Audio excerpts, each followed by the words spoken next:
शरीफ आदमी है, ये भी भाई राजनीति की भेंट चढ़ गया।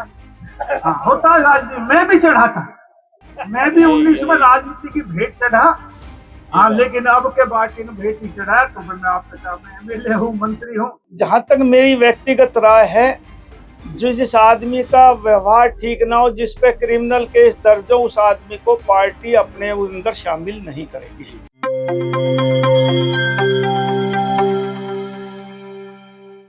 नमस्कार, मैं हूं शैली शर्मा और आप देखना शुरू कर चुके हैं एनजीपी हरियाणा। दोस्तों, वन एवं पर्यावरण मंत्री राव नरबीर सिंह कब क्या कह दे, कुछ कहा नहीं जा सकता। वह नफा नुकसान देखे बिना अक्सर मन की बात कह देते हैं। कुछ दिनों से वह कुछ अधिक ही साफगोई से बोल रहे हैं।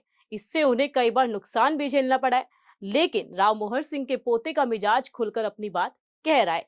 आज 21 मार्च को भी कुछ ऐसा ही हुआ। अवसर था अंतर्राष्ट्रीय वन दिवस समारोह का।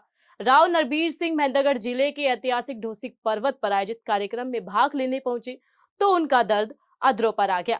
अपने भाषण में राव नरबीर ने जहां अटेली के पूर्व विधायक सीताराम के नाम का सहारा लेकर एक तीर से दो निशाने साधे, वहीं बाद में पत्रकारों से बातचीत में कहा कि मानेसर की मेयर को भाजपा में शामिल नहीं किया जाना चाहिए।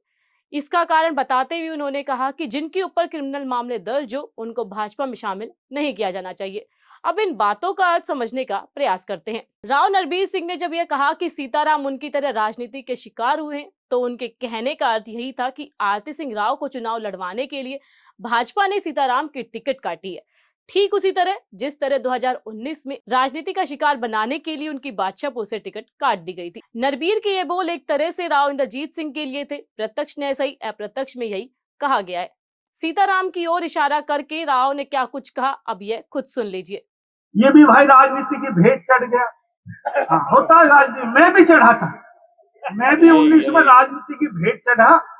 हाँ, लेकिन अब के पार्टी ने भेंट नहीं चढ़ाया, तो फिर मैं आपके सामने एमएलए हूँ, मंत्री हूँ। और मैं ये विश्वास दिलाता हूँ कि भारतीय जनता पार्टी ने चुनाव से पहले जो अपना संकल्प पत्र जारी किया था, वो सारा संकल्प पत्र इन 5 सालों में पूरा होगा। जिस इच्छा और उम्मीद से आपने भारतीय जनता पार्टी की सरकार बनाई, उस इच्छा और उम्मीद से भी ज्यादा विकास के काम करेंगे। अब मानेसर से निर्दलीय मेयर निर्वाचित हुई डॉक्टर इंद्रजीत यादव व उनके पति राकेश हयातपुर की बात करते हैं। दोनों ही केंद्रीय मंत्री राव इंद्रजीत सिंह समर्थक है। राव जब डॉक्टर इंद्रजीत को भाजपा से टिकट नहीं दिला पाए, तो डॉक्टर इंद्रजीत उनके नाम से निर्दलीय जीत गई। उनकी जीत में राव के नाम का सहारा भी रहा। अब ऐसी चर्चा है कि डॉक्टर इंद्रजीत व राकेश हयातपुर राव इंद्रजीत सिंह के सहारे भाजपा में आने के प्रयास कर रहे हैं। राव नरबीर ने अपराधी को भाजपा में नहीं लेने की नसीहत देकर पार्टी को संदेश दे दिया है। हालांकि उन्होंने अपनी बात में एक सावधानी बरती है। वह स्पष्ट कर रहे हैं कि यह उनकी व्यक्तिगत राय है।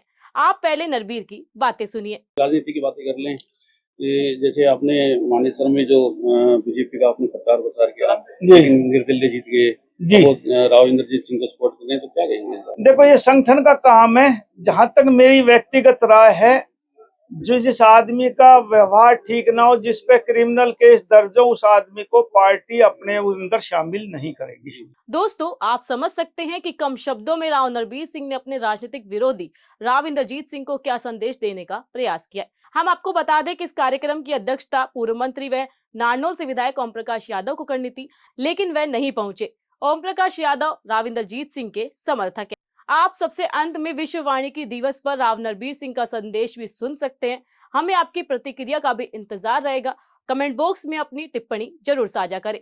आज के लिए बस इतना ही। देखते रहें एनजीपी हरियाणा। धन्यवाद। ये विश्व वानिकी दिवस के अवसर पर आज ढोसी के पहाड़ में हमने प्रोग्राम रखा कि ये हमारी सबसे ऊंची चोटी है कुलताजपुर में, और ये एक महर्षि जी की तपस्वी है। तो इस स्थान को मैंने चुना कि यहाँ आऊंगा, और महेंद्रगढ़ जिले में मंत्री बनने के बाद आ भी ना पाया, तो इसलिए मेरा सौभाग्य है कि आज मैं आ पाया और पर्यावरण के बारे में, वन विभाग के बारे में जानकारी दी कि हम मोदी जी ने शुरू का एक पेड़ माँ के नाम, तो लोगों को कहा है कि भाई एक पेड़ नहीं, कम से कम हम हिंदू धर्म से ताल्लुकात रखते हैं, 2 पेड़ जरूर लगाएं।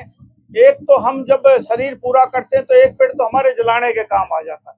इसलिए हमारा दायित्व है कि हम आने वाली पीढ़ियों के लिए एक पेड़ और सुरक्षित करके जाएं, ताकि 2 पेड़ कम से कम जरूर लगाओ, ताकि आने वाले समय में इन एनसीआर में पर्यावरण ठीक रह सके। कई जगह अवैध होती है पेड़ों की कटाई और सरपंचों को भी पता होता है। नहीं, कोशिश होती है सरकार की तरफ से, वन विभाग की तरफ से, जहां जहां शिकायत मिलती है उस पर कार्रवाई होती है। मैं ये नहीं कहता कि सारे काम ठीक होते हैं, लेकिन जहां जहां शिकायत मिलती है वहां कार्रवाई की जाती है।